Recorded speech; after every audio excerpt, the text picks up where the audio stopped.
Students, இப்போ நம்ம இதில் பார்க்க போகிறது 6ஆம் வகுப்பு கணிதம் 3ஆம் பருவம் 3வது பாடம் பார்த்திங்கன்னா சுற்றளவு மற்றும் பரப்பளவு. இவற்றை முயல்கன்னு உங்கள் புக்கில் பார்த்திங்கன்னா 47ல் 4 கொஷின் கொடுத்துருப்பாங்க கட்டத்தில். இவற்றை முயல்கன்னு அதில் பாருங்கள், ஃபஸ்ட் கொஷின் பாருங்கள். ஒரு புள்ளித்தாளில் 16 சென்டிமீட்டர் சுற்றளவு கொண்ட ஒரு வடிவம் வரைக. 16 சென்டிமீட்டருன்னு சொல்லியிருக்காங்க. அப்போ 14 வந்து நீங்கள் 4ஆல் பிரிச்சிங்கன்னா 4 சென்டிமீட்டராக ஒரு சதுரம் வரையலாம். அப்போ பாருங்கள், இதுக்கு தொலைவு பார்த்திங்கன்னா 1 சென்டிமீட்டர். அப்போ 4 சென்டிமீட்டர்னால் பாருங்கள், 1 2 3 4 சென்டிமீட்டர். அதுக்கப்புறம் இது 5 6 7 8 சென்டிமீட்டர் ஆயிடுச்சுங்களா. அதுக்கப்புறம் பாருங்கள் 9 10 11 12 13 14 15 16. பாருங்கள் 4 பக்கமே 4 சென்டிமீட்டர். மொத்தமாக கூட்டினீங்கன்னா சுற்றளவு 16 சென்டிமீட்டர். அப்போது என்ன வரைஞ்சிருக்கோம்? சதுரம். அப்போது இது 4 சென்டிமீட்டர், இதுவும் 4 சென்டிமீட்டர், இதுவும் 4 சென்டிமீட்டர், இதுவும் 4 சென்டிமீட்டர். அப்போது இது என்ன வரைஞ்சிருக்கோம் நம்ம இங்கு வரைந்த வடிவம் சதுரமாகும். புரிஞ்சுதுங்களா? அவ்வளோதான் இதுக்கு ஆன்சர். ஒரு வடிவம் தான் கேட்டிருக்காங்க, அதனால ஒரு வடிவம் வரைஞ்சிருக்கும். அதுக்கப்புறம் 2வது கொஷின் பாருங்கள். ஒரு செவ்வகத்தின் நீளமானது, ஒரு செவ்வகத்தோட நீளம் பார்த்திங்கன்னா அதன் அலகத்தை போல் 2 மடங்கு எனில் அந்த சுற்றளவு என்னன்னு கேட்டுக்கிறாங்க. ஆனால் அவங்க நீளம் பார்த்திங்கன்னா அலகத்தை போல் 2 மடங்குன்னு சொல்லியிருக்காங்களா, அதனால இது அகலம், நீளம் தான் 2 மடங்கு அகலம் போலுன்னு சொல்லியிருக்காங்க. அப்போ L = 2Pன்னு வரும் இது. அப்போது செவ்வகத்தின்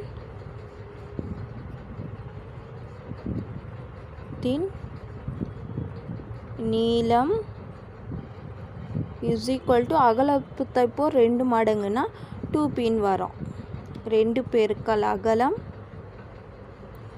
அப்போது 2 அகலம்னா 2 அகலத்தை என்ன குறிப்போம்? நம்ம Bன்னு குறிப்போமா, அப்போது 2Bன்னு வரும். அப்போது இதோட Lனா 2Bன்னு வரும். அப்போது செவ்வகத்தின் சுற்றளவு தானே கேட்டுக்கிறாங்க. அப்போது செவ்வகத்தின்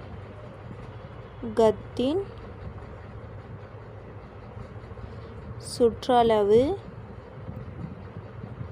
பார்த்திங்கன்னா செவ்வகத்தின் சுற்றளவு பார்த்திங்கன்னா 2 பெருக்கல் L கூட்டல் B அலகுகள். இதுக்கு ஃபார்முலா, சுற்றளவுக்கு ஃபார்முலா. அப்போது 2 வரங்க அப்படியே வரும். L என்ன சொல்லியிருக்கோம்? 2B கூட்டல் இது Bனா இது B அப்படியே வரும், இது அலகுகள். அப்போ பாருங்கள் 2Bயும் 1B கூட்டினீங்கன்னா எவ்வளோ வரும்? 3B. அப்போது 3B அலகுகள். பாருங்கள் 2 பெருக்கல் 3னா 2 6. அப்போது 6B அலகுகள்னு வரும்.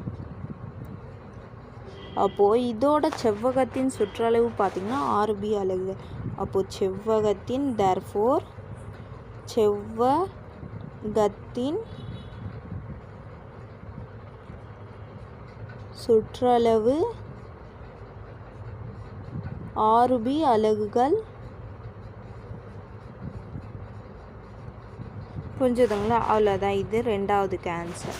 அதுக்கப்புறம் பாருங்கள் 3வது கொஷின் என்ன கேட்டுக்கிறாங்க. ஒரு சதுரத்தின் பக்கம் பாதியாக்கப்பட்டால் கிடைக்கப்பெற்ற சதுரத்தின் சுற்றளவு என்னன்னு கேட்டுக்கிறாங்க. ஒரு சதுரத்தை நீங்கள் பாதி ஆக்குனீங்கன்னா எவ்வளோ கிடைக்கும்னு சொல்லியிருக்காங்க. அப்போ பாருங்கள், ஒரு சதுரத்தின் பக்கம் என்னன்னு குறிப்போம்? ஒரு சதுரத்தின்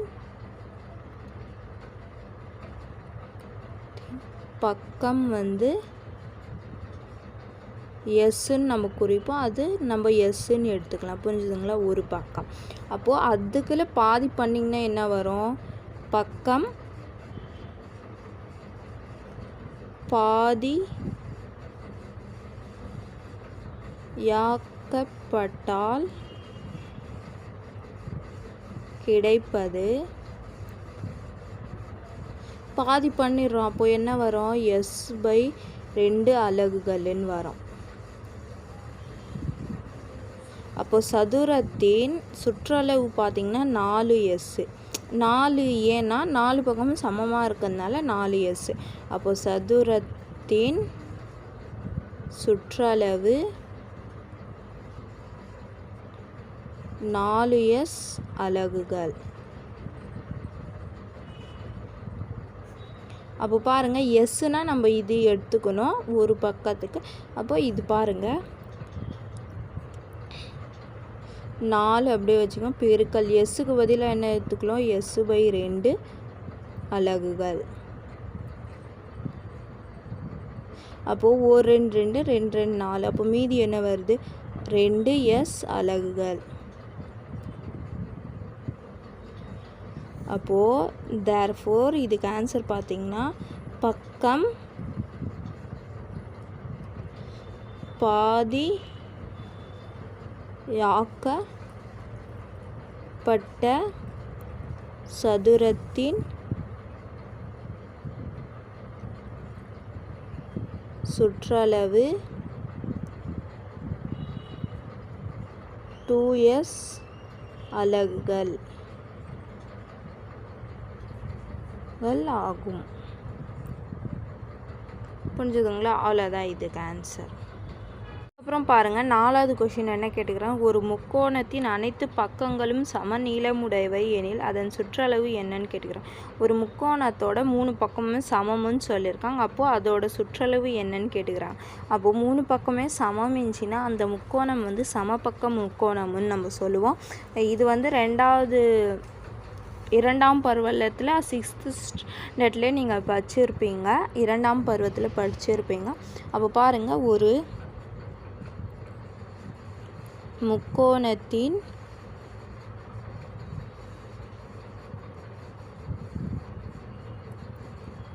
அனைத்து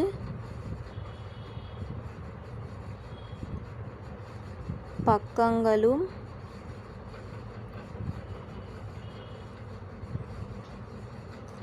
சமம் எனில் அது சமபக்க முக்கோணம்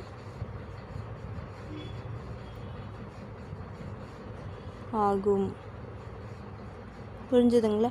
அப்போ சமபக்க முக்கோணம்னா அதோட ஒரு பக்கத்தில் நம்ம ஏ எடுத்திங்கன்னா அது 3 பக்கமுமே ஏ தான் வரும். அப்போது பாருங்கள், சமபக்க முக்கோணத்தின்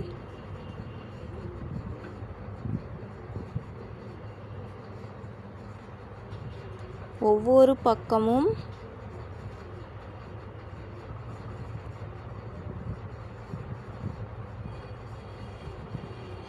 ஏ அலகுகள் என்க.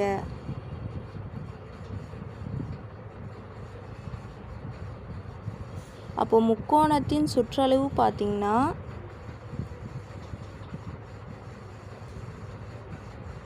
முக்கோணத்தின் சுற்றளவு இதுக்கு ஃபார்முலா பார்த்திங்கன்னா 3 பக்கங்களின் கூடுதல்.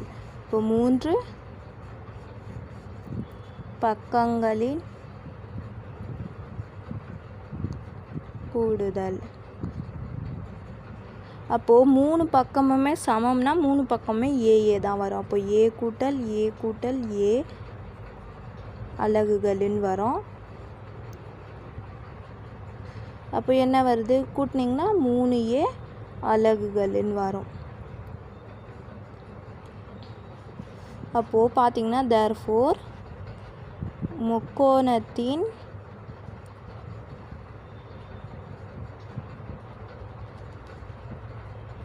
சுற்றளவு 3A அலகுகள் ஆகும். புரிஞ்சுதுங்களா? அவ்வளோதான் இதுக்கு ஆன்சர்.